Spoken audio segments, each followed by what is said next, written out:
మత్తయి సువార్త 23వ అధ్యాయము. అప్పుడు యేసు జనసమూహములతోనూ తన శిష్యులతోనూ ఇట్లనెను.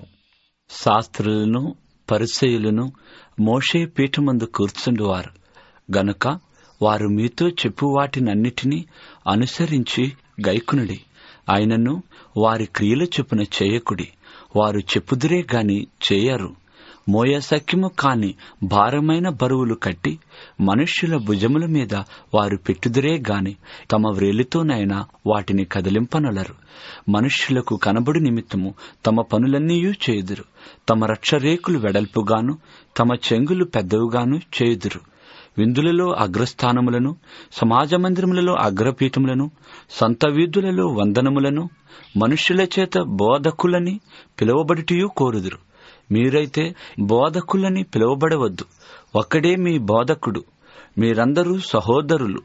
మరియు భూమి మీద ఎవనికైనను తండ్రి అని పేరు పెట్టవద్దు. ఒక్కడే మీ తండ్రి, ఆయన పరలోకమందున్నాడు. మరియు మీరు గురువులని పిలువబడవద్దు. క్రీస్తు ఒక్కడే మీ గురువు. మీలో అందరికంటే గొప్పవాడు మీకు పరిచారకుడై ఉండవలెను. తన్ను తాను హెచ్చించుకొనివాడు తగ్గింపబడును, తన్ను తాను తగ్గించుకొనివాడు హెచ్చింపబడును. అయ్యో, వేషధారులైన శాస్త్రులారా, పరిసయ్యులారా, మీరు మనుషులెదుట పరలోక రాజ్యమును మోయుదురు. మీరందులో ప్రవేశింపరు, ప్రవేశించు వారిని ప్రవేశింపనీయరు. అయ్యో, వేషధారులైన శాస్త్రులారా, పరిసయ్యులారా, ఒకని మీ మతములో కలుపుకొనుటకు మీరు సముద్రమును భూమిని చుట్టి వచ్చెదరు. అతడు కలిసినప్పుడు అతని మీకంటే రెండంతలు నరకపాత్రునిగా చేయుదురు. అయ్యో, అందులైన మార్గదర్శకులారా, ఒకడు దేవాలయముతోడని ఒట్టు పెట్టుకుంటే అందులో ఏమీ లేదు గాని దేవాలయములోని బంగారముతోడని ఒట్టు పెట్టుకుంటే వాడు దానికి బద్ధుడని మీరు చెప్పుదురు. అవివేకులారా, అంధులారా, ఏది గొప్పది? బంగారమా? బంగారమును పరిశుద్ధపరచు దేవాలయమా? మరియు బలిపీఠముతోడని ఒకడు ఒట్టు పెట్టుకుంటే అందులో ఏమీ లేదు గాని దానిపైనుండి అర్పణముతోడని ఒట్టు పెట్టుకుంటే దానికి బద్ధుడని మీరు చెప్పుదురు. అవివేకులారా, అంధులారా, ఏది గొప్పది? అర్పణమా? అర్పణమును పరిశుద్ధపరచు బలిపీఠమా? బలిపీఠము తోడని ఒట్టు పెట్టుకునివాడు దాని తోడనియు దాని పైనుండి వాటన్నిటితోడనియు ఒట్టు పెట్టుకొనుచున్నాడు. మరియు దేవాలయము తోడని ఒట్టు పెట్టుకునివాడు దాని తోడనియు అందులో నివసించు వాని తోడనియు ఒట్టు పెట్టుకొనుచున్నాడు. మరియు ఆకాశము తోడని ఒట్టు పెట్టుకునివాడు దేవుని సింహాసనము తోడనియు దానిపైన కూర్చున్న వాని తోడనియు ఒట్టు పెట్టుకొనుచున్నాడు. అయ్యో, వేషధారులైన శాస్త్రులారా, పరిసయ్యులారా, మీరు పుదీనాలోను సోపులోను జీలకర్రలోను 10వ వంతు చెల్లించి ధర్మశాస్త్రంలో ప్రధానమైన విషయములను అనగా న్యాయమును, కనికరమును, విశ్వాసమును విడిచిపెట్టితిరి. వాటిని మానక వీటిని చేయవలసిండెను. అంధులైన మార్గదర్శకులారా, దోమ లేకుండునట్లు ఒడియగట్టి ఒంటెను మృంగువారు మీరే. అయ్యో, వేషధారులైన శాస్త్రులారా, పరిసయ్యులారా, మీరు గిన్నెయు పళ్ళెమును వెలుపట శుద్ధి చేదురు గాని అవి లోపల దోపుతోనూ అజితేంద్రియత్వముతోనూ నిండి ఉన్నవి. గ్రుడ్డి పరిసయుడా, గిన్నెయు పళ్ళెమును వెలుపల శుద్ధి అగునట్టుగా ముందు వాటి లోపల శుద్ధి చేయుము. అయ్యో, వేషధారులైన శాస్త్రులారా, పరిసయ్యులారా, మీరు సున్నము కొట్టిన సమాధులను పోలియున్నారు. అవి వెలుపల శృంగారముగా అగపడును గాని లోపల చచ్చిన వారి ఎముకలతోనూ సమస్త కల్మషంతోనూ నిండియున్నవి. అలాగే మీరు వెలుపల మనుష్యులకు నీతిమంతులుగా నగబడుచున్నారు, కాని లోపల వేషధారణతోనూ అక్రమంతోనూ నిండియున్నారు. అయ్యో, వేషధారులైన శాస్త్రులారా, పరిసయ్యులారా, మీరు ప్రవక్తుల సమాధులను కట్టించుచు నీతిమంతుల గోరీలను శృంగారించుచు మనము మన పితరుల దినములలో ఉండిన ఎడల ప్రవక్తల మరణ విషయంలో వారితో పాలివారమై ఉండకపోదుమని చెప్పుకుందరు. అందువల్లనే మీరు ప్రవక్తులను చంపిన వారి కుమారులై ఉన్నారని మీ మీద మీరే సాక్ష్యం చెప్పుకొనుచున్నారు. మీరును మీ పితరుల పరిమాణము పూర్తి చేయుడి. సర్పములారా, సర్ప సంతానమా, నరక శిక్షను మీరెలాగూ తప్పించుకొందురు? అందుచేత చేత ఇదిగో నేను మీ యొద్దకు ప్రవక్తులను, జ్ఞానులను, శాస్త్రులను పంపుచున్నాను. మీరు వారిలో కొందరిని చంపి సిలువ వేయుదురు, కొందరిని మీ సమాజ మందిరములలో కొరడాలతో కొట్టి పట్టణము నుండి పట్టణమునకు తరుముదురు. నీతిమంతుడైన హేబేలు రక్తము మొదలుకొని బలిపీఠమునకును దేవాలయమునకును మధ్య మీరు చంపిన బరకీయ కుమారుడగు జకర్యా రక్తము వరకు భూమి మీద చిందింపబడిన నీతిమంతుల రక్తమంతయు మీ మీదకు వచ్చును. ఇవన్నీయు ఈ తరము వారి మీదకి వచ్చునని మీతో నిశ్చయముగా చెప్పుచున్నాను. యెరూషలేమా, యెరూషలేమా, ప్రవక్తులను చంపుచును, నీ యొద్దకు పంపబడిన వారిని రాళ్లతో కొట్టుచును ఉండుదానా? కోడి తన పిల్లలను రెక్కల కిందకెలాగు చేర్చుకునునో అలాగే నేనును నీ పిల్లలను ఎన్నో మారులు చేర్చుకొనవలని యుంటిని, కాని మీరు వల్లకపోతిరి. ఇదిగో మీ ఇల్లు మీకు విడవబడినది. ఇది మొదలుకొని ప్రభు పేరట వచ్చువాడు స్తుతింపబడుగాకని మీరు చెప్పు వరకు నన్ను చూడరని మీతో చెప్పుచున్నాను. మత్తయి సువార్త 24వ అధ్యాయము. యేసు దేవాలయము నుండి బయలుదేరి వెళ్ళుచుండగా ఆయన శిష్యులు ఆ దేవాలయపు కట్టడములు ఆయనకు చూపింపవచ్చిరి. అందుకాయన, మీరు ఇవన్నీ చూచుచున్నారు గదా, రాతి మీద రాయి ఒకటి అయినను ఇక్కడ నిలిచి ఉండకుండా పడద్రోయబడునని మీతో నిశ్చయముగా చెప్పుచున్నాను అని వారితో అనెను. ఆయన ఒలీవ కొండ మీద కూర్చుండి ఉన్నప్పుడు శిష్యులు ఆయన వద్దకు ఏకాంతముగా వచ్చి, ఇవి ఎప్పుడు జరుగును? నీ రాకడకును ఈ యుగ సమాప్తికిని సూచనలేవి? మాతో చెప్పుము అనగా యేసు వారితో ఇట్లనెను, ఎవడును మిమ్మును మోసపరచకుండా చూచుకొనడి. అనేకులు నా పేరట వచ్చి నేనే క్రీస్తునని చెప్పి పలువురిని మోసపరిచెదరు. మరియు మీరు యుద్ధములను గూర్చియు యుద్ధ సమాచారములను గూర్చియు వినబోదురు. మీరు కలవరపడకుండా చూచుకునండి. ఇవి జరగవలసినవి గాని అంతము వెంటనే రాదు. జనము మీదకి జనమును, రాజ్యము మీదకి రాజ్యమును లేచును. అక్కడక్కడ కరువులను, భూకంపములను కలుగును. ఇవన్నీ వేదనలకు ప్రారంభం. అప్పుడు జనులు మిమ్మును శ్రమల పాలు చేసి చంపెదరు. మీరు నా నామము నిమిత్తము సకల జనముల చేత ద్వేషింపబడుదురు. అనేకులు అభ్యంతరపడి ఒకరినొకడు అప్పగించి ఒకరినొకడు ద్వేషింతురు. అనేకులైన అబద్ధ ప్రవక్తలు వచ్చి పలువురును మోసపరిచెదరు. అక్రమము విస్తరించుట చేత అనేకులు ప్రేమ చల్లారును. అంతము వరకు సహించిన వాడెవడో వాడే రక్షింపబడును. మరియు ఈ రాజ్య సువార్త సకల జనములకు సాక్ష్యార్థమై లోకమందంతటను ప్రకటింపబడును. అటు తరువాత అంతము వచ్చును. కాబట్టి ప్రవక్త అయిన దానియేలు ద్వారా చెప్పబడిన నాశనకరమైన హేయ వస్తువు పరిశుద్ధ స్థలమందు నిలుచుట మీరు చూడగానే చదువువాడు గ్రహించుగాక. యూదయలో ఉండువారు కొండలకు పారిపోవవలెను. మిద్దె మీద ఉండువాడు తన ఇంటిలో నుండి ఏదైనాను తీసుకుని పోవుటకు దిగకూడదు. పొలములో ఉండువాడు తన బట్టలు తీసుకుని పోవుటకు ఇంటికి రాకూడదు. అయ్యో, ఆ దినములలో గర్భిణులకును పాలిచ్చువారికి శ్రమ. అప్పుడు మహాశ్రమ కలుగును గనుక మీరు పారిపోవుట చలికాలమందైనను విశ్రాంతి దినమందైనను సంభవింపకుండవలెనని ప్రార్థించుడి. లోకారంభము నుండి ఇప్పటి వరకు ఇట్టి శ్రమ కలుగలేదు, ఇక ఎప్పుడునూ కలగబోదు. ఆ దినములు తక్కువ చేయబడక పోయిన ఎడల ఏ శరీరయు తప్పించుకొనడు. ఏర్పరచబడిన వారి నిమిత్తము ఆ దినములు తక్కువ చేయబడును. ఆ కాలమందు ఎవడైనను ఇదిగో క్రీస్తు ఇక్కడ ఉన్నాడు, అక్కడ ఉన్నాడు అని చెప్పిన ఎడల నమ్మకుడి. అబద్ధపు క్రీస్తులను అబద్ధపు ప్రవక్తులను వచ్చి సాధ్యమైతే ఏర్పరచబడిన వారిని సహితము మోసపరచుటకై గొప్ప సూచక క్రియలను మహత్కార్యములను కనపరిచెదరు. ఇదిగో ముందుగా నేను మీతో చెప్పినాను. కాబట్టి ఎవరైనానో ఇదిగో అరణ్యంలో ఉన్నాడని మీతో చెప్పినను వెళ్ళకుడి. ఇదిగో లోపల గదిలో ఉన్నాడని చెప్పినను నమ్మకుడి. మెరుపు తూర్పును పుట్టి పడమటి వరకు ఎలాగు కనబడునో అలాగే మనిషి కుమారుని రాకడయు నుండును. పీనుగు ఎక్కడ ఉన్నదో అక్కడ గద్దలు పోగవును. ఆ దినముల శ్రమ ముగిసిన వెంటనే చీకటి సూర్యుని కమ్మును, చంద్రుడు కాంతిని ఇయ్యడు. ఆకాశము నుండి నక్షత్రములు రాలును, ఆకాశమందలి శక్తులు కదిలింపబడును. అప్పుడు మనుష్య కుమారుని సూచన ఆకాశమందు కనబడును. అప్పుడు మనుష్య కుమారుడు ప్రభావముతోనూ మహామహిమతోనూ ఆకాశ మేఘారూఢుడై వచ్చుట చూచి భూమి మీదనున్న సకల గోత్రముల వారు రొమ్ము కొట్టుకొందురు.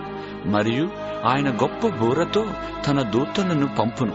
వారు ఆకాశం యొక్క ఈ చివరి నుండి ఆ చివరి వరకు నలుదిక్కుల నుండి ఆయన ఏర్పరచుకుని వారిని పోగు చేతురు. అంజూరపు చెట్టును చూచి ఒక ఉపమానము నేర్చుకునిడి. అంజూరపు కొమ్మ లేతదై చిగురించినప్పుడు వసంతకాలము ఇంకా సమీపముగా ఉన్నదని మీకు తెలియను. ఆ ప్రకారమే మీరీ సంగతులన్నీ జరుగుట చూచినప్పుడు ఆయన సమీపంననే ద్వారము దగ్గరనే ఉన్నాడని తెలుసుకునిడి. ఇవన్నీ జరుగు వరకు ఈ తరము గతింపదని నిశ్చయముగా మీతో చెప్పుచున్నాను. ఆకాశమును భూమియు గతించును గాని నా మాటలు ఏ మాత్రమును గతింపవు. అయితే ఆ దినమును గూర్చియు ఆ గడియను గూర్చియు తండ్రి మాత్రమే ఎరుగును గాని ఏ మనుష్యుడైనను పరలోకమందలి దూతలైనను కుమారుడైనను ఎరుగరు. నోవహు దినములు ఎలాగుండెనో మనుష్య కుమారుని రాకడియును అలాగే ఉండును. జలప్రళయమునకు ముందటి దినములలో నోవహు ఓడలోనికి వెళ్లిన దినము వరకు వారు తినుచు త్రాగుచు పెండ్లి చేసుకొనుచు పెండ్లుకిచ్చుచూ నుండి జలప్రళయము వచ్చి అందరినీ కొట్టుకుని పోవు వరకు ఎరుగకపోయిరి. అలాగుననే మనుష్య కుమారుని రాకడా ఉండును. ఆ కాలమున ఇద్దరు పొలములో ఉందురు, ఒకడు తీసుకుని పోబడును, ఒకడు విడిచిపెట్టబడును. ఇద్దరు స్త్రీలు తిరుగలి విసరుచుందురు, ఒకటి తీసుకుని పోబడును, ఒకటి విడిచిపెట్టబడును. కావున ఏ దినమున మీ ప్రభువు వచ్చినో మీకు తెలియదు గనుక మెలకువగా నుండుడి. ఏ జామున దొంగ వచ్చినో ఇంటి యజమానునికి తెలిసి యుండిన ఎడల అతడు మెలకువగా ఉండి తన ఇంటికి కన్నము వేయనియడని మీరెరుగుదురు. మీరు అనుకొనని గడియలో మనుష్య కుమారుడు వచ్చును గనుకనే మీరును సిద్ధముగా ఉండుడి. యజమానుడు తన ఇంటి వారికి తగిన వేళ అన్నము పెట్టుటకు వారి పైన ఉంచిన నమ్మకమైన వాడును బుద్ధిమంతుడు నైనా దాసుడెవడు? యజమానుడు వచ్చినప్పుడు ఏ దాసుడు ఇలాగు చేయుచుండుట అతడు కనుగొనునో ఆ దాసుడు ధన్యుడు. అతడు తన యావదాస్తి మీద వాని నుంచునని మీతో నిశ్చయముగా చెప్పుచున్నాను.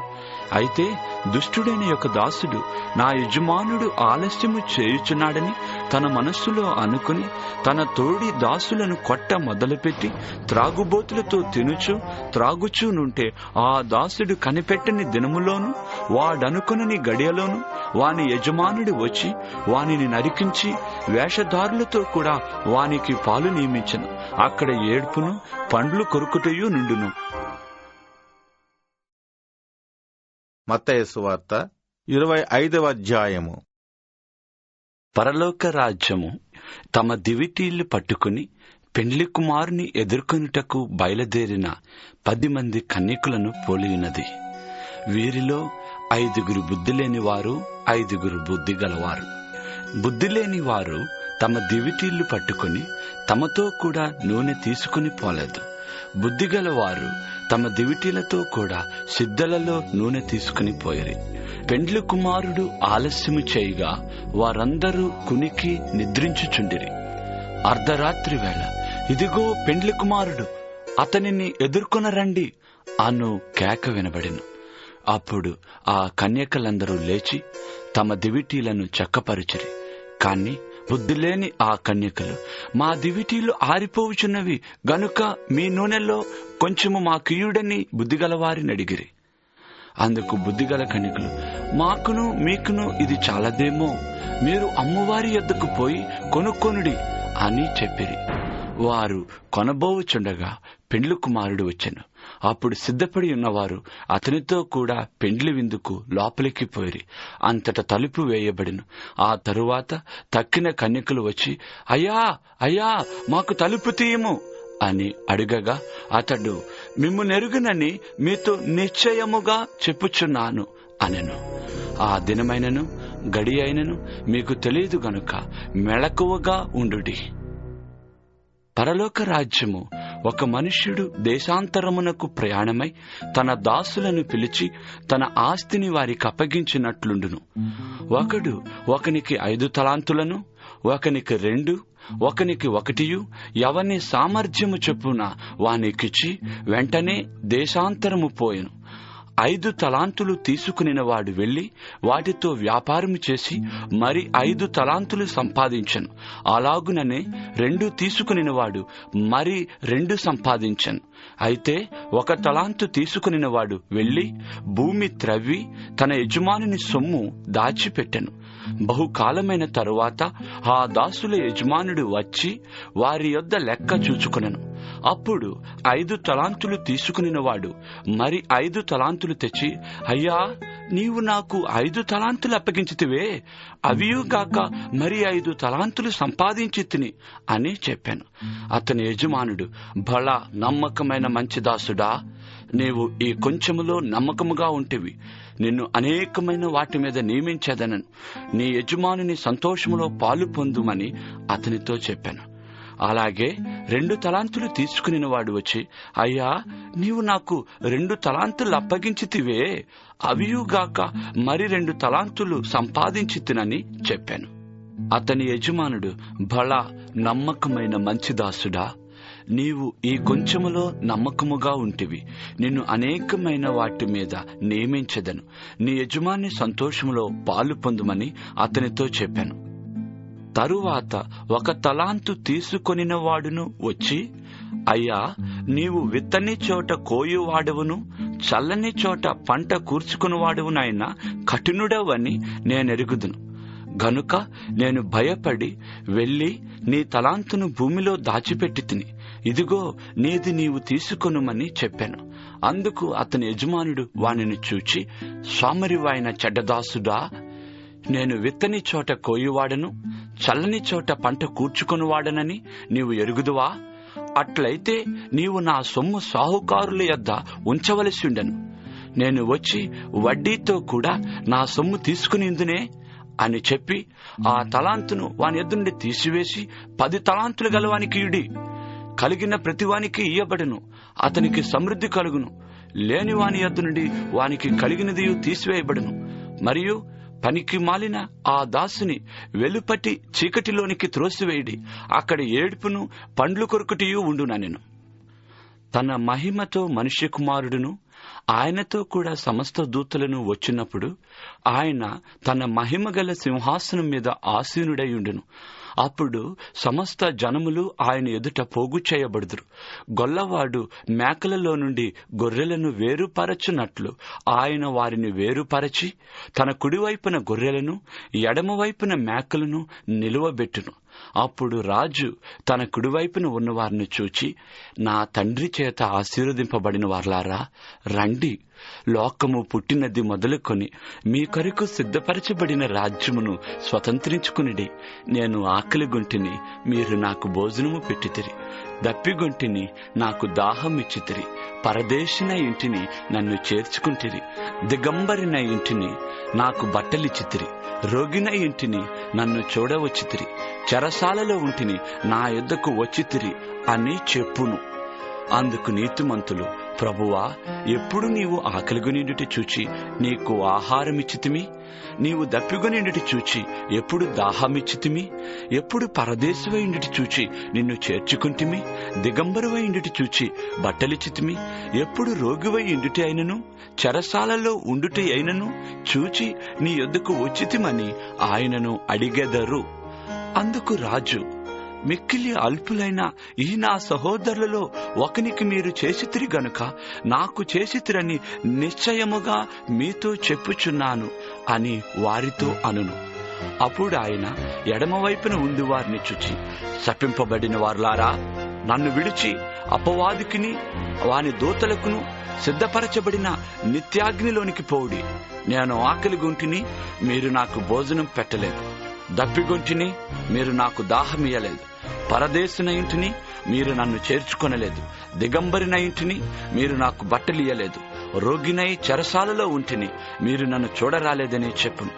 అందుకు వారును, ప్రభువా, మేమెప్పుడు నీవు ఆకలిగొనిండుటి అయినను దప్పిగొనిండుటి అయినను పరదేశివై ఉండుటి అయినను, దిగంబరువై ఉండుటి అయినను, రోగివై ఉండుటి అయినను, చెరసాలలో ఉండుటి అయినను చూచి నీకు ఉపచారము చేయకపోతిమని ఆయనను అడిగెదరు. అందుకాయన, మిక్కిలి అల్పులైన వీరిలో ఒకనికైనను మీరు ఇలాగు చేయలేదు గనుక నాకు చేయలేదని మీతో నిశ్చయముగా చెప్పుచున్నాను అని వారితో అను. వీరు నిత్య శిక్షకును, నీతిమంతులు నిత్య జీవమునకును పోవుదురు. మత్తయి సువార్త 26వ అధ్యాయము.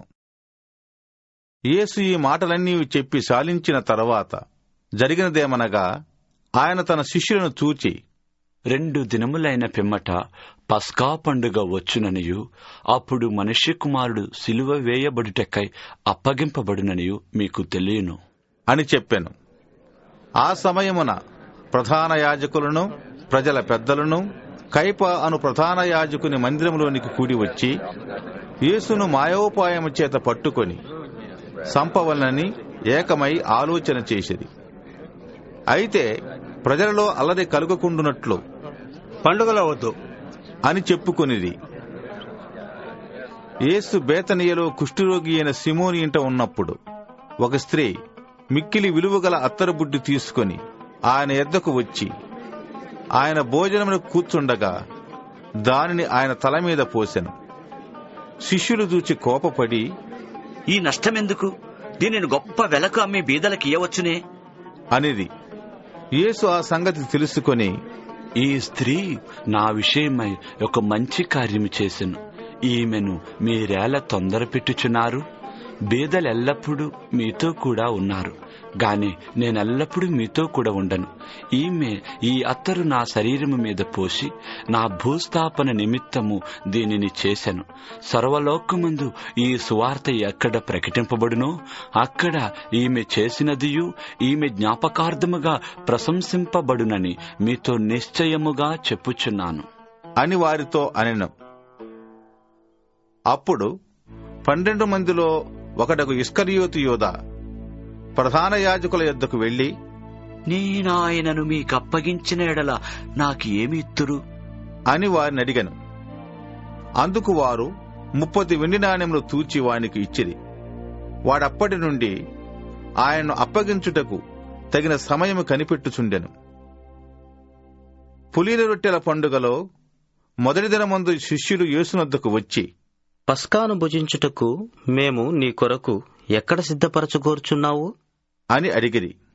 అందుకు ఆయన, మీరు పట్టణమందున్న ఫలాని మనుష్యుని యొద్దకు వెళ్లి, నా కాలము సమీపమై ఉన్నది, నా శిష్యులతో కూడా నీ ఇంట పస్కాను ఆచరించదనని బోధకుడు చెప్పుచున్నాడని అతనితో చెప్పుడి అనెను. యేసు తమకు ఆజ్ఞాపించిన ప్రకారము శిష్యులు చేసి పస్కాను సిద్ధపరిచిరి. సాయంకాలమైనప్పుడు ఆయన 12 మంది శిష్యులతో కూడా భోజనము కూర్చుండెను. వారు భోజనము చేయుచుండగా ఆయన, మీలో ఒకడు నన్ను అప్పగించునని మీతో నిశ్చయముగా చెప్పుచున్నాను అనెను.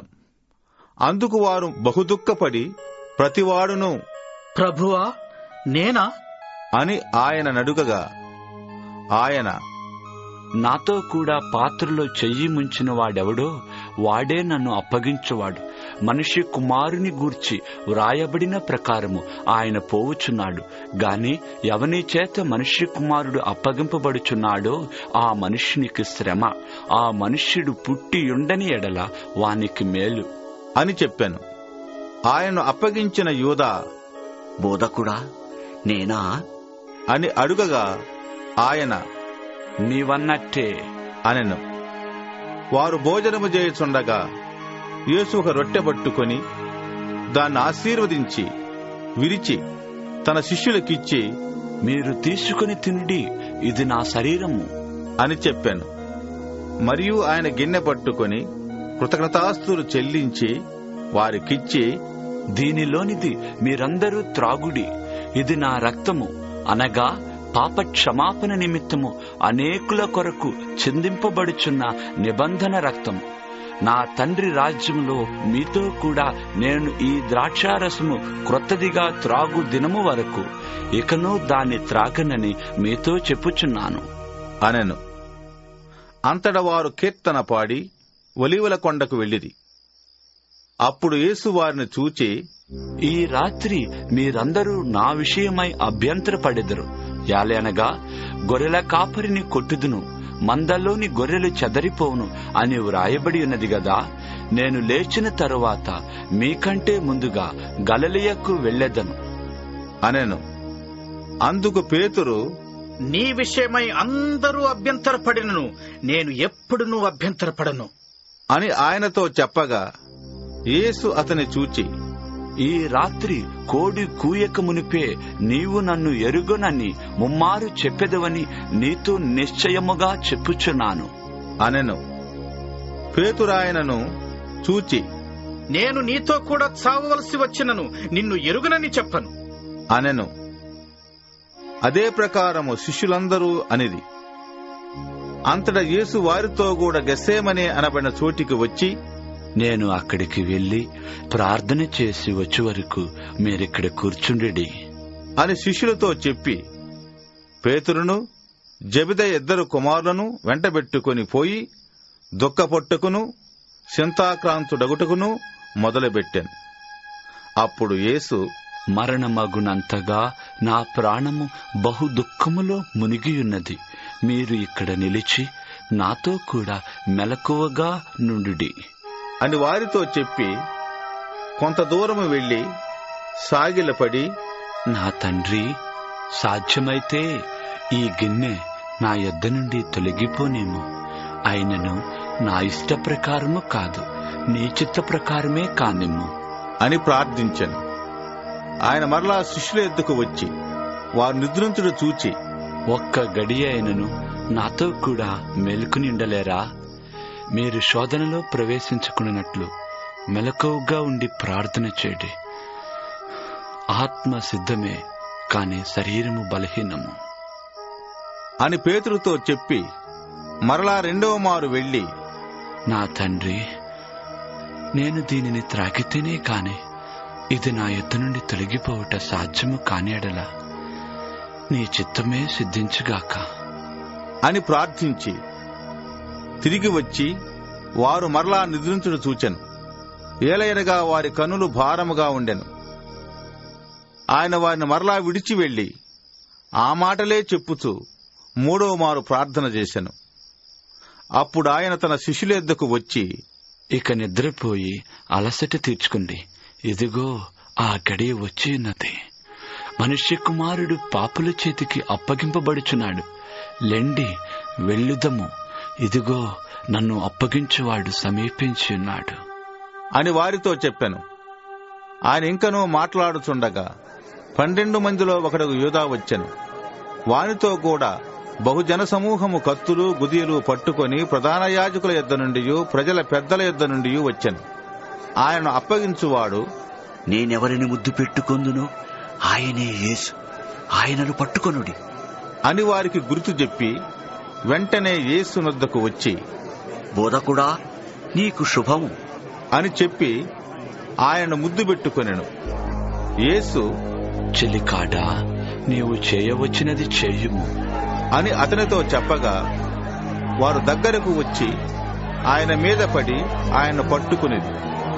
ఇదిగో యేసుతో కూడా ఉన్న వారిలో ఒకడు చెయ్యి చాచి కత్తి దూసి ప్రధాన యాజకుని దాసుని కొట్టి వాని చెవి తెగనరికెను. యేసు, నీ కత్తి వారిలో తిరిగి పెట్టుము. కత్తి పట్టుకున్న వారందరూ కత్తి చేతనే నశించురు. ఈ సమయమున నేను నా తండ్రిని వేడుకొనలేననియు, వేడుకుని ఎడల ఆయన 12 సేనా వ్యూహముల కంటే ఎక్కువ మంది దూతలను ఇప్పుడే నాకు పంపడనియు నీవు అనుకునుచున్నావా? నేను వేడుకుని ఎడల ఇలాగూ జరుగవలెనను లేఖనము ఎలాగూ నెరవేరును అని అతనితో చెప్పాను. ఆ గడియలోనే యేసు జనసమూహములను చూచి, బందిపోటు దొంగ మీదకి వచ్చినట్టు కత్తులతోనూ గుదేలతోనూ నన్ను పట్టుకుని వచ్చితురా? నేను అనుదినము దేవాలయంలో కూర్చుండి బోధించుచున్నప్పుడు మీరు నన్ను పట్టుకొనలేదు. అయితే ప్రవక్తల లేఖనములు నెరవేరుచున్నట్లు ఇదంతయు జరిగాను అని చెప్పాను. అప్పుడు శిష్యులందరూ ఆయన విడిచి పారిపోయేది. యేసును పట్టుకొనిన వారు ప్రధాన యాజకుడైన కయపా యొద్దకు ఆయన తీసుకుని పోగా అక్కడ శాస్త్రులను పెద్దలను కూడి ఉండిరి. పేతురు ప్రధాన యాజకుని ఇంటి ముంగిటి వరకు ఆయనను దూరం నుండి వెంబడించి లోపలికి పోయి దీని అంతమేమవునో చూడవలనని బంట్రోతులతో కూడా కూర్చుండెను. ప్రధాన యాజకులను మహాసభ వారందరూ యేసును చంపవలని ఆయనకు విరోధముగా అబద్ధ సాక్ష్యం వెదుకుచుండిరి. కాని అబద్ధ సాక్షులు అనేకులు వచ్చినను సాక్ష్యమేమీ దొరకలేదు. తుదకు 2 మనుషులు వచ్చి, వీడు దేవాలయమును పడగొట్టి 3 దినములలో దానిని కట్టగలనని చెప్పెను అనిది. ప్రధాన యాజకుడు లేచి, నీవు ఉత్తరమేమీ చెప్పవా? వీరు నీ మీద పలుకుతున్న సాక్ష్యమేమి అని అడుగగా యేసు ఊరకుండెను. అందుకు ప్రధాన యాజకుడు ఆయన్ను చూచి, నీవు దేవుని కుమారుడవైన క్రీస్తువైతే ఆ మాట మాతో చెప్పుమని జీవము గల దేవుని తోడని నీకు ఆనపెట్టుచున్నాను అనెను. అందుకు యేసు, నీవన్నట్టే ఇది మొదలుకొని మనిషి కుమారుడు సర్వశక్తుని కుడిపార్శ్వమున కూర్చుండుటయు ఆకాశ మేఘారూఢుడై వచ్చుటయు మీరు చూతురు అని చెప్పగా ప్రధాన యాజకుడు తన వస్త్రము చింపుకొని, వీడు దేవదూషణ చేసెను, మనకిక సాక్షులతో పని ఏమి? ఇదిగో ఈ దూషణ మీరిప్పుడు విన్నారు, మీకేమి తోచుచున్నది అని అడిగెను. అందుకు వారు, వీడు మరణమునకు పాత్రుడు అనిది. అప్పుడు వారు ఆయన ముఖము మీద ఉమ్మివేసి ఆయన్ను గుద్దిరి. కొందరు ఆయన అరచేతులతో కొట్టి, క్రీస్తు నిన్ను కొట్టిన వాడెవడు ప్రవచింపుము అనిది. పేతురు వెలుపటి ముంగిటి కూర్చుండి ఉండగా ఒక చిన్నది అతని ఎద్దకు వచ్చి, నీవును గలిలయుడగు యేసుతో కూడా ఉంటివి కదా అనెను. అందుకతడు, నేనుండలేదు, నీవు చెప్పు సంగతి నాకు తెలియదు అని అందరి ఎదుట అనెను. అతడు నడవలోనికి వెళ్లిన తరువాత మరి ఒక చిన్నది అతన్ని చూచి, వీడును నజరేయుడగు యేసుతో కూడా ఉండెను అని అక్కడి వారితో చెప్పగా అతడు ఒట్టు పెట్టుకుని, నేనుండలేదు, ఆ మనుష్యుణ్ణి నేనెరుగను అని మరలా చెప్పాను. కొంతసేపైన తరువాత అక్కడ నిలిచి ఉన్నవారు పేతురునొద్దకు వచ్చి, నిజమే, నీవును వారిలో ఒకడవే, నీ పలుకులు నిన్ను గూర్చి సాక్ష్యమిచ్చుచున్నది అని అతనితో చెప్పిరి. అందుకతడు, ఆ మనుష్యుని నేనెరుగను అని చెప్పి శపించుకుంటకును ఒట్టు పెట్టుకుంటకును మొదలుపెట్టాను. వెంటనే కోడి కూశాను. కనుక కోడి కూయక మునుపు నీవు నన్నెరుగోనని ముమ్మారు చెప్పెదవు అని యేసు తనతో అనిన మాట పేతురు జ్ఞాపకం తెచ్చుకొని వెలపలికి పోయి సంతాపపడి ఏడ్చెను. మత్తయి సువార్త 27వ అధ్యాయము. ఉదయమైనప్పుడు ప్రధాన యాజకులను ప్రజల పెద్దలందరూ యేసును చంపింపవలనని ఆయనకు విరోధముగా ఆలోచన చేసి ఆయన్ను బంధించి తీసుకుని పోయి అధిపతి అయిన పొంతి పిలాతునకు అప్పగించిరి. అప్పుడు ఆయనను అప్పగించిన యూదా ఆయనకు శిక్ష విధింపబడగా చూచి పశ్చాత్తాపపడి ఆ 30 వెండి నాణెములు ప్రధాన యాజకుల యొద్దకును పెద్దల యొద్దకును మరలా తెచ్చి, నేను నిరపరాధి రక్తమును అప్పగించి పాపము చేసి తిని అని చెప్పాను. వారు, దానితో మాకేమి, నీవే చూసుకును అని చెప్పగా అతడు ఆ వెండి నాణెములు దేవాలయంలో పారవేసి పోయి ఉరిపెట్టుకునెను. ప్రధాన యాజకులు ఆ వెండి నాణెములు తీసుకుని, ఇవి రక్తక్రయధనము కనుక వీటిని కానుక పెట్టెలో వేయ తగదు అని చెప్పుకునేది. కాబట్టి వారు ఆలోచన చేసి వాటినిచ్చి పరదేశులను పాతిపెట్టుటకు కుమ్మరివాని పొలం కొనేది. అందువలన నేటి వరకు ఆ పొలము రక్తపు పొలమనబడుచున్నది. అప్పుడు విలువ కట్టబడిన వాని అనగా ఇశ్రాయేలీయులలో కొందరు విలువ కట్టిన వాని క్రయధనమైన 30 వెండి నాణెములు తీసుకుని, ప్రభువు నాకు నియమించిన ప్రకారము వాటిని కుమ్మరివాని పొలమునకిచ్చిరి అని ప్రవక్త అయిన ఇర్మియా ద్వారా చెప్పబడిన మాట నెరవేరెను. యేసు అధిపతి ఎదుట నిలిచెను. అప్పుడు అధిపతి, యూదుల రాజవు నీవేనా అని ఆయన అడుగగా యేసు అతన్ని చూచి, నీవన్నట్టే అనెను. ప్రధాన యాజకులను పెద్దలను ఆయన మీద నేరం మోపినప్పుడు ఆయన ప్రత్యుత్తరమేమీ ఇయ్యలేదు. కాబట్టి పిలాతు, నీ మీద వీరెన్ని నేరములు మోపుచున్నారో నీవు వినలేదా అని ఆయనను అడిగను. అయితే ఆయన ఒక మాటకైనను అతనికి ఉత్తరమియ్యలేదు. కనుక అధిపతి మిక్కిలి ఆశ్చర్యపడెను. జనులు కోరుకున్న యొక్క ఖైదీని పండుగలో విడుదల చేయుట అధిపతికి వాడుక. ఆ కాలమందు బరబ్బా అను ప్రసిద్ధుడైన యొక్క ఖైదీ చెరసాలలో ఉండెను. కాబట్టి జనులు కూడి వచ్చినప్పుడు పిలాతు, నేనెవని విడుదల చేయవలని మీరు కోరుచున్నారు? బరబ్బనా లేక క్రీస్తనబడిన యేసునా అని వారిని అడిగను. ఏలైనగా వారు అసూయ చేత ఆయన్ను అప్పగించిరని అతడు ఎరిగి ఉండెను. అతడు న్యాయపీఠం మీద కూర్చుండి ఉన్నప్పుడు అతని భార్య, నీవు ఆ నీతిమంతుని జోలికి పోవద్దు. ఈ ప్రొద్దు ఆయనను గుచ్చి నేను కలలో మిక్కిలి బాధపడుతుని అని అతని యొద్దకు వర్తమానం పంపెను. ప్రధాన యాజకులను పెద్దలను బరబ్బను విడిపించుమని అడుగుటకును యేసును సంహరించుటకును జనసమూహమును ప్రేరేపించిరి. అధిపతి, ఈ ఇద్దరిలో నేనెవరిని విడుదల చేయవలని మీరు కోరుచున్నారు అని వారిని అడుగగా వారు,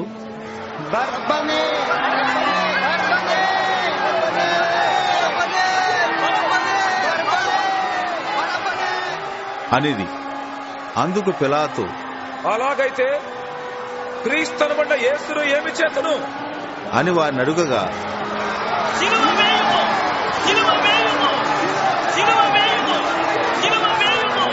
అని అందరినూ చెప్పారు. అధిపతి, ఎందుకు ఇతడు ఏ దుష్కార్యము చేశాడు అని అడుగగా వారు అని మరి ఎక్కువగా కేకలు వేశారు. పిలాతు అల్లరి ఎక్కువగుతున్నదే కాని తన వలన ప్రయోజనమేమీ లేదని గ్రహించి నీళ్లు తీసుకుని జనసమూహం ఎదుట చేతులు కడుక్కొని, ఈ నీతిమంతుని రక్తమును గురించి నేను నిరపరాధిని, మీరే చూచుకొనుడి అని చెప్పాను.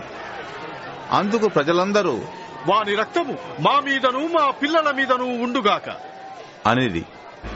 అప్పుడతడు వారు కోరినట్టు బరబ్బను వారికి విడుదల చేసి యేసును కొడాలతో కొట్టించి సిలువ వేయని అప్పగించెను. అప్పుడు అధిపతి యొక్క సైనికులు యేసును అధికార మందిరంలోకి తీసుకుని పోయి ఆయన వద్ద సైనికులందరినీ సమకూర్చిరి. వారు ఆయన వస్త్రము తీసివేసి ఆయనకు ఎర్రని అంగీ తొడిగించి ముండ్ల కిరీటమును అల్లి ఆయన తలకు పెట్టి ఒక రిల్లు ఆయన కుడి చేతిలో నుంచి ఆయన ఎదుట మోకాళ్ళుని,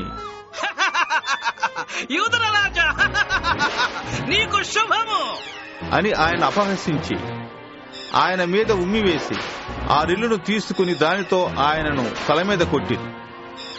ఆయనను అపహసించిన తరువాత ఆయన మీద ఉన్న అంగీని తీసివేసి ఆయన వస్త్రములు ఆయనకు తొడిగించి సిలువ వేయుటకు ఆయన తీసుకుని పోయిరి.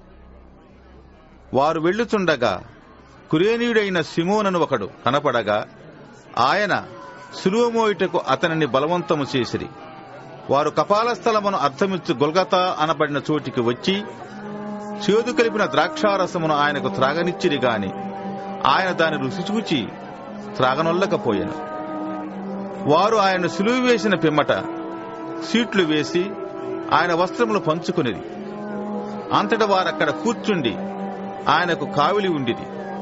ఇతడు యూదుల రాజైన యేసు అని ఆయన మీద మోపబడిన నేరము రాసి ఆయన తలకు పైగా ఉంచిరి. మరియు కుడివైపున ఒకడును ఎడమవైపున ఒకడును ఇద్దరు బందిపోడు దొంగలు ఆయనతో కూడా సిలువ వేయబడిరి. ఆ మార్గమున విలుచుండిన వారు తలలూచుచూ, దేవాలయమును పడగొట్టి 3 దినములలో కట్టువాడా, నిన్ను నీవే రక్షించుకొనుము. నీవు దేవుని కుమారుడవైతే సిలువ మీద నుండి దిగుము అని చెప్పుచు ఆయన్ను దూషించిరి. అలాగే శాస్త్రులను పెద్దలను ప్రధాన యాజకులను కూడా ఆయన్ను అపహసించుచు, వీడు ఇతరులను రక్షించను, తన్ను తానే రక్షించుకొనలేడు. ఇశ్రాయేలు రాజు గదా, ఇప్పుడు శిలువ మీద నుండి దిగిన ఎడల వాని నమ్ముదుము వాడు దేవుని యందు విశ్వాసం ఉంచెను. నేను దేవుని కుమారుడనని చెప్పెను గనక ఆయనకిష్టుడైతే ఆయన ఇప్పుడు వానిని తప్పించును అని చెప్పిరి. ఆయనతో కూడా సిలువ వేయబడిన బందిపోటు దొంగలను అలాగే ఆయనను నిందించిరి. మధ్యాహ్నము మొదలుకొని 3 గంటల వరకు ఆ దేశమంతటను చీకటి కమ్మెను. ఇంచుమించు 3 గంటలప్పుడు యేసు ఏలీ ఏలీ లామా సబక్తాని అని బిగ్గరగా కేక వేశాను. ఆ మాటకు నా దేవా నన్నెందుకు చేయ విడిచితివి అని అర్థము. అక్కడ నిలిచి ఉన్న వారిలో కొందరు ఆ మాట విని, ఇతడు ఏలియాను పిలుచుచున్నాడు అనిది. వెంటనే వారిలో ఒకడు పరుగెత్తుకుని పోయి స్పంజీ తీసుకుని సిరకాలో ముంచి నిల్లున తగిలించి ఆయనకు త్రాగనిచ్చెను. తక్కిన వారు, ఊరకుండుడి, ఏలియా అతని రక్షింపవచ్చునేమో చూతము అనిది. యేసు మరల బిగ్గరగా కేక వేసి ప్రాణం విడిచెను. అప్పుడు దేవాలయపు తెర పైనుండి క్రింది వరకు 2గా చినికెను. భూమి వణికెను, బండలు బద్దలాయను, సమాధులు తెరవబడెను. నిద్రించిన అనేక మంది పరిశుద్ధుల శరీరములు లేచెను. వారు సమాధులలో నుండి బయటికి వచ్చి ఆయన లేచిన తర్వాత పరిశుద్ధ పట్టణములో ప్రవేశించి అనేకులకు అగపడిరి. శతాధిపతియు అతనితో కూడా యేసునకు కావలియున్న వారును భూకంపమును జరిగిన కార్యములన్నింటినీ చూచి మిక్కిలి భయపడి, నిజముగా ఈయన దేవుని కుమారుడు అని చెప్పుకొనిది. యేసునకు ఉపచారము చేయొచ్చు గలిలయ నుండి ఆయన వెంబడించిన అనేక మంది స్త్రీలు అక్కడ దూరము నుండి చూచుండిరి. వారిలో మగ్దలేనే మరియయు, యాకోబు, యేసే అని వారి తల్లి అయిన మరియయు, జెబెదయి కుమారుల తల్లియు ఉండిరి. యేసు శిష్యుడిగానున్న అరిమత్తయ యేసేపు అని ఒక ధనవంతుడు సాయంకాలమైనప్పుడు వచ్చి పిలాతునొద్దకు వెళ్లి యేసు దేహమును తనకిమ్మని అడుగగా పిలాతు దానిని అతనికి అప్పగింపనాజ్ఞాపించెను. యేసేపు ఆ దేహమును తీసుకొని శుభ్రమైన నారబట్టతో చుట్టి తాను రాతిలో తొలిపించుకున్న కొత్త సమాధిలో దాన్ని ఉంచి సమాధి ద్వారమునకు పెద్ద రాయి పొర్లించి వెళ్లిపోయాను. మగ్దలేనే మరియయు వేరొక మరియయు అక్కడనే సమాధికి ఎదురుగా కూర్చుండి ఉండిరి. మరునాడు అనగా సిద్ధపరుసు దినమునకు మరుసటి దినమున ప్రధాన యాజకులను పరిసయ్యులను పిలాతునొద్దకు కూడి వచ్చి, అయ్యా, ఆ వంచకుడు సజీవుడయ్యుండినప్పుడు 3 దినములైన తరువాత నేను లేచిదని చెప్పినది మాకు జ్ఞాపకమున్నది. కాబట్టి 3వ దినము వరకు సమాధిని భద్రము చేయని ఆజ్ఞాపించుము. వాని శిష్యులు వచ్చి వాణ్ణి ఎత్తుకుని పోయి ఆయన మృతుల్లో నుండి లేచనని ప్రజలతో చెప్పుదురేమో. అప్పుడు మొదటి వంచన కంటే కడపటి వంచన మరి చెడ్డదయుండును అని చెప్పిరి. అందుకు పిలాతు, కావలివారున్నారు గదా, మీరు వెళ్లి మీ చేతనంత మట్టుకు సమాధిని భద్రం చేయుడి అని వారితో చెప్పెను. వారు వెళ్లి కావలి వారిని కూడా ఉంచుకొని రాతికి ముద్ర వేసి సమాధిని భద్రం చేసిరి. మత్తయి సువార్త 28వ అధ్యాయము. విశ్రాంతి దినము గడిచిపోయిన తరువాత ఆదివారమున తెల్లవారుచుండగా మగ్దలేనే మరియయు వేరొక మరియయు సమాధిని చూడవచ్చిరి. ఇదిగో, ప్రభువు దూత పరలోకం నుండి దిగివచ్చి రాయి పొర్లించి దానిమీద కూర్చుండెను. అప్పుడు మహాభూకంపము కలిగెను. ఆ దూత స్వరూపము మెరుపు వలె నుండెను. అతని వస్త్రము హిమమంత తెల్లగా ఉండెను. అతనికి భయపడుట వలన కావలివారు వణికి సచ్చిన వారి వలె నుండిరి. దూత ఆ స్త్రీలను చూచి, మీరు భయపడకుడి, సిలువ వేయబడిన యేసును మీరు వెదకుచున్నారని నాకు తెలియను. ఆయన ఇక్కడ లేడు. తాను చెప్పినట్టే ఆయన లేచి ఉన్నాడు.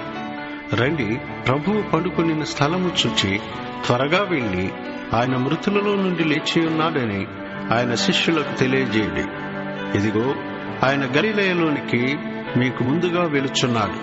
అక్కడ మీరు ఆయనను చూతురు. ఇదిగో, మీతో చెప్పి తిని అనెను. వారు భయముతోనూ మహా ఆనందముతోనూ సమాధి యొద్ద నుండి త్వరగా వెళ్లి ఆయన శిష్యులకు ఆ వర్తమానం తెలుప పరిగెత్తుచుండగా యేసు వారిని ఎదుర్కొని, మీకు శుభము అని చెప్పాను. వారు ఆయన యొద్దకు వచ్చి ఆయన పాదములు పట్టుకొని ఆయనకు మ్రొక్కగా, యేసు, భయపడకుడి, మీరు వెళ్లి నా సహోదరులు గలిలయకు వెళ్ళవలెననియు వారెక్కడ నన్ను చూతురనియు వారికి తెలుపుడి అనెను.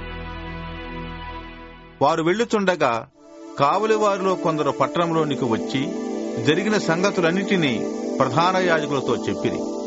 కాబట్టి వారు పెద్దలతో కూడి వచ్చి ఆలోచన చేసి ఆ సైనికులకు చాలా ద్రవ్యమిచ్చి, మేము నిద్రపోచుండగా అతని శిష్యులు రాత్రి వేళ వచ్చి అతన్ని ఎత్తుకుని పోయిరని మీరు చెప్పుడి. ఇది అధిపతి చెవినిబడిన ఎడల మేమతని సమ్మతిపరచి మీకేమీ తొందర కలుగకుండా చేతుము అని చెప్పింది. అప్పుడు వారు ఆ ద్రవ్యము తీసుకుని తమకు బోధింపబడిన ప్రకారం చేసిరి. ఈ మాట యూదులలో వ్యాపించి నేటి వరకు ప్రసిద్ధమయ్యున్నది. 11 మంది శిష్యులు యేసు తమకు నిర్ణయించిన గలిలయలోని కొండకు వెళ్ళిరి. వారు ఆయన్ను చూచి ఆయనకు మ్రొక్కిరి గాని కొందరు సందేహించిరి. అయితే యేసు వారి యొద్దకు వచ్చి, పరలోకమందును భూమి మీదను నాకు సర్వాధికారము ఇయ్యబడి ఉన్నది. కాబట్టి మీరు వెళ్లి సమస్త జనులను శిష్యులనుగా చేయుడి. తండ్రి యొక్కయు కుమారుని యొక్కయు పరిశుద్ధాత్మ యొక్కయు నామములోనికి వారికి బాప్తిస్మమిచ్చుచు నేను మీకు ఏ ఏ సంగతులను ఆజ్ఞాపించుతునో వాటినన్నిటినీ గైకొనవలెనని వారికి బోధించుడి. ఇదిగో, నేను యుగ సమాప్తి వరకు సదాకాలము మీతో కూడా ఉన్నాను అని వారితో చెప్పెను.